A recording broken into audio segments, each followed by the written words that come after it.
Faire du compostage, c'est réduire la quantité de déchets qui va à la poubelle. Il faut savoir que plus d'un quart de nos poubelles est constitué de déchets compostables. Le compostage est un processus de décomposition de la matière organique par les décomposeurs du sol, les petites bêtes et les micro-organismes, avec pour résultat la fabrication d'un amendement organique appelé compost.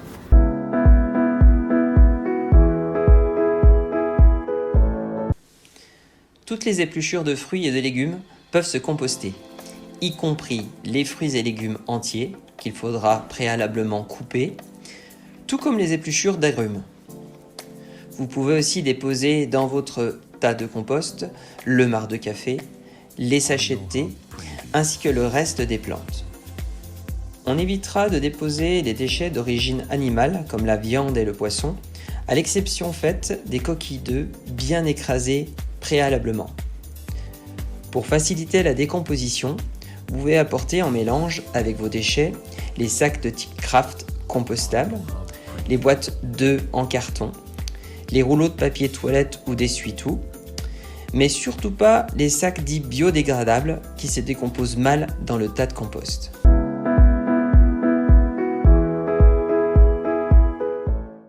On peut aussi déposer au composteur les déchets de jardin, comme les feuilles mortes, les tontes de pelouse ou encore les tailles de haies préalablement coupées ou broyées. L'idéal est de stocker ces matières afin de les apporter au fur et à mesure dans le composteur.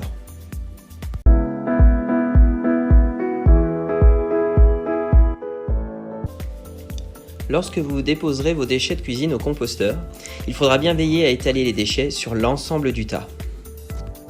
Ensuite, vous pouvez y déposer vos déchets de jardin comme les tontes de gazon, le bois préalablement broyé, les feuilles mortes. Le principe est d'alterner des couches de déchets humides qui viennent plutôt de la cuisine avec des couches de déchets secs qui viennent plutôt du jardin. Régulièrement, ces deux couches de matière seront mélangées grâce à un aérateur qui facilitera la décomposition.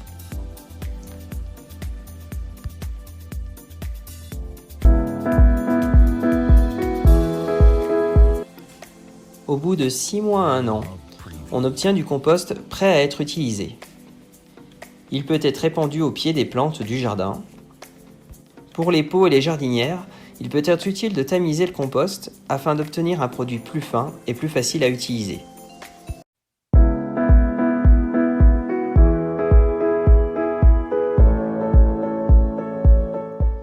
Ce qu'il faut retenir, le compostage permet de réduire la quantité de déchets qui va à la poubelle et permet de fabriquer un engrais gratuit et naturel. Toutes les épluchures de fruits et légumes se compostent, y compris les agrumes. Tous les déchets végétaux du jardin peuvent se composter à condition de les apporter par petites quantités. Il faut ensuite bien étaler la matière sur le tas de compost et aérer régulièrement, au moins 1 fois par semaine. Le compost peut être utilisé au pied des plantes dans le jardin ou dans les pots et les jardinières après avoir été tamisé.